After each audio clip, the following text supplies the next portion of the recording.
How's everyone doing today? Welcome back to the GSMC Chip Shot Football Podcast, brought to you by the GSMC Sports Network. I'm your host, Manny Maradiege, today back on a Monday, nearly the end of the year and nearly the end of the NFL regular season. We join you guys here again today after our little holiday break. This week, I'll be on today, obviously, and then we'll be back on here on Friday before we get back to our regular schedule next Monday and throughout the week, starting off the new year and everything like that. So this week, again, it's only today and Friday, but it isn't without a lot of great news and a lot of just great football, again, that we watched over the weekend with some more certainties around the NFL playoffs as they get closer and closer each day. We found out more about who's going to be in there, what seed they're going to be, and more about each individual team, I think. And it started off with the Vikings defeating the Green Bay Packers, which we're going to talk about.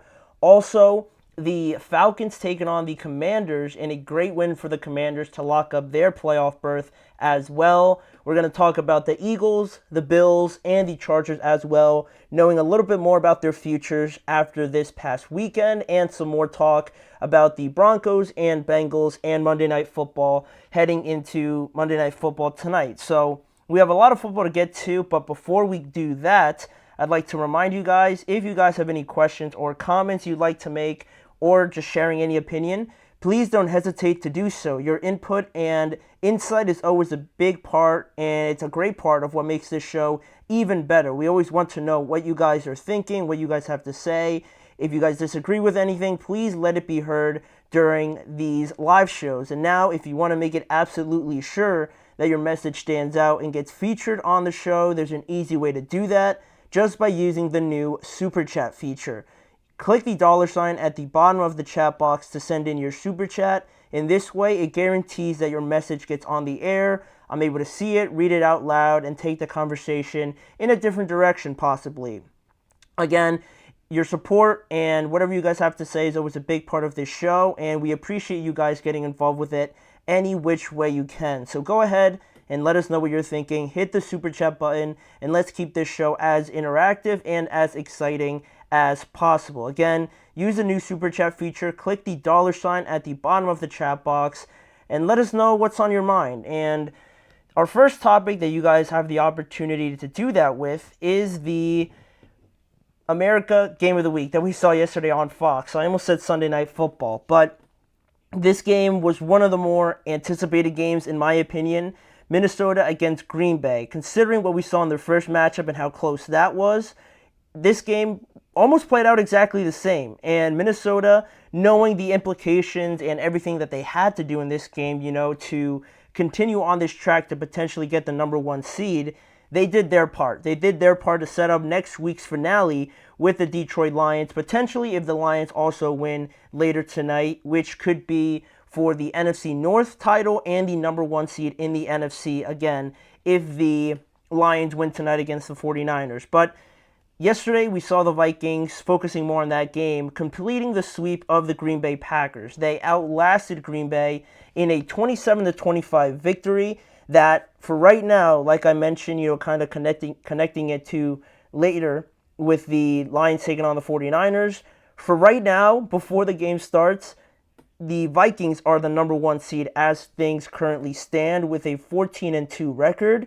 And, if the Lions were to lose tonight, it would completely flip the NFC on its head. So that is just insane to think about. But that's what the Vikings have been able to do this season. And it's kind of funny that I feel like not a lot of people have talked about them too much up until maybe like a week or two ago, where Sam Darnold and just the team overall have been playing some of their best football of the season. But on the other side of things, as for the Packers, a very similar game to the first one, like I mentioned, where Minnesota got out to a big lead. In the first game, they got out to a 21-point lead, which they ultimately, gave up there towards the end, and the Packers only ended up losing by 2 points. It was pretty similar here, where at one point the Vikings were leading by 17 points, but again, the Packers came back. They surged in the fourth quarter to only make it a 2-point game, but again, they ended up on the wrong side of things, as it has become a trend for the Packers this year. They now sit at 11-5,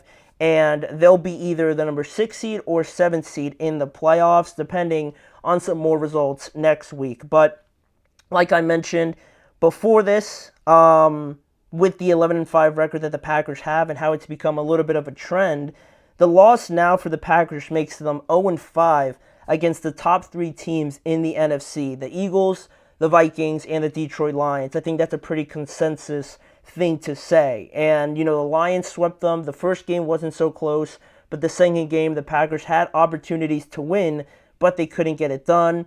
They were close to beating the Eagles down in Brazil, but again, there were some mistakes, some red zone deficiencies that they couldn't get together, and they ended up losing. And like we just talked about, the Vikings also swept them in 2 opportunities where the Packers almost completed a comeback, but again, the crucial word is almost. They haven't been able to close the deal, and now they've had 5 opportunities to beat 3 of the best teams in the NFC, and they haven't been able to do so, which is a bit concerning, right? Considering that you're going to have to beat at least probably 2 of them to get to where you want to be, which is the Super Bowl, obviously. But it's hard to do that considering, how the Vikings were playing. Credit to them as well, and credit to their quarterback, Sam Darnold, which at the beginning of the season, I don't think anybody, definitely not me, would have been predicting that I'd be on here after week 17 talking about Sam Darnold having almost a 400-yard game with 3 touchdowns and potentially being the number 1 seed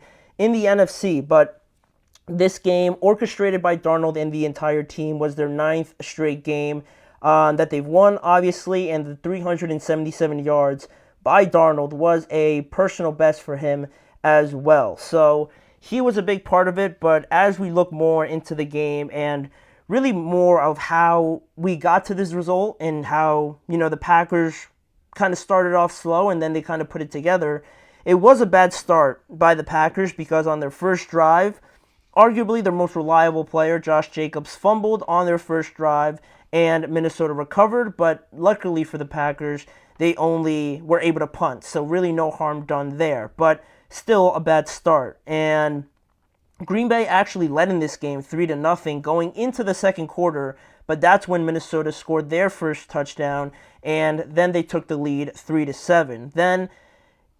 Then came a moment where you look at this game and how it was only a 2-point game, and in hindsight, you look back to this moment where it was a 4th and 2, the Packers were facing a 4th and 2, and it was only halfway through the second quarter, so maybe a little bit early for some people's likings, but regardless of that, the Packers went for it on 4th and 2 early in the game, only down by 4 points, and they didn't get it. Instead of maybe getting 3 points there, they wanted to be aggressive, and they ended up with no points. And now people will look back on it and think, well, 3 points, obviously you added on, the Packers could win this game. And that could be true in some sense, but again, it just doesn't come down to one play. But it is interesting how, you look back on that and think maybe, what if in that scenario. But that was definitely a big point in the game early on. And then after that, Minnesota added 2 field goals going into halftime to extend their lead to 3-13 going into halftime. And not only that, they continued their success after the halftime period, and the Vikings added another touchdown, now winning by 17 points, like I said before. And they were in a spot where things were probably starting to reach a point where they were getting out of hand, right? If you're the Packers, you're down 17 points already. You need to get something going quickly. But after the Vikings scored that touchdown, Green Bay punted. So the Vikings had a real opportunity to put this game to bed early in the third quarter, but then you had that interception by Sam Darnold, and quickly the Packers score, and now instead of it being 27-3 or 23-3, now the game was 10-20. So very much still in this game by the Green Bay Packers, and Minnesota did get their touchdown, making it 10-27, but then you start looking at some of the other missed opportunities where Will Reichard missed his second field goal of the game, and Green Bay scored 2 consecutive touchdowns in the last 6 minutes to make it 25-27 all of a sudden. They also converted on a 2-point play, and now it's only a 2-point game, right? Now it's at a point where you're thinking, how did we even get here? The Vikings were playing so much better, and now the Packers have an opportunity to go out there and win it. But it was all for naught because of a point I'm going to get to in just a second, but because of the fact that Darnold went out there, put together a great drive, which turned out to be the last drive of the game, with some crucial first down conversions, some nice throws, a couple bootlegs that put them in a spot where they just iced the game away and they won by 2 points. And I feel like if you look at the stats, Jordan Love's obviously going to get a good amount of the blame. People will look at his inconsistencies, not just in this game, but the entire season where he's had some bad decisions or some questionable throws and things like that. And it is important, right? You don't want to have an uncertainty about your quarterback, especially how he's being paid and how we saw him play last year. But I think what's also been showing up is the Packers' average defense at best, in my opinion, right? They haven't been able to really compete with those three teams that we talked about before. They haven't been able to compete, definitely not with the Eagles defense. In some respect, also not the Vikings defense, as we saw yesterday, and even Detroit's defense, for how injured they've been. I think I would trust them more to get a stop than I would this Packers team. And again, Jordan Love gets a lot of the attention, good and bad, at least from what I've seen recently in some of these results for the Packers. But I think especially without Jair Alexander, who has been missing a lot of time, obviously with a pretty serious knee injury, right? You don't like to see that, but Xavier McKinney and their rookie linebacker, Ejarian Cooper, have been their most impressive players for me. And they rely on turnovers a lot, kind of like the Steelers recently with their defense really not living up to standard. They rely heavily on turnovers to kind of keep them in games. And you look at Xavier McKinney, at one point, he was getting an interception every week or every other week. And now they've started to cut down on those, and teams are picking them apart, right? Sam Darnold, you look at these numbers, and it almost seemed like he had no problem doing it. And again, if it wasn't for that interception, like we said, this game could have been 27-3 in the third quarter. And it's not to discredit their ability to turn the ball over. That's a great thing to do, to have that ability. But again, to not be able to just line up and stop a team, just 3 downs or just giving them one conversion and stopping them later on without a turnover, I think that's where we see some of the separation from the Eagles, from the Vikings, and from the Lions as well.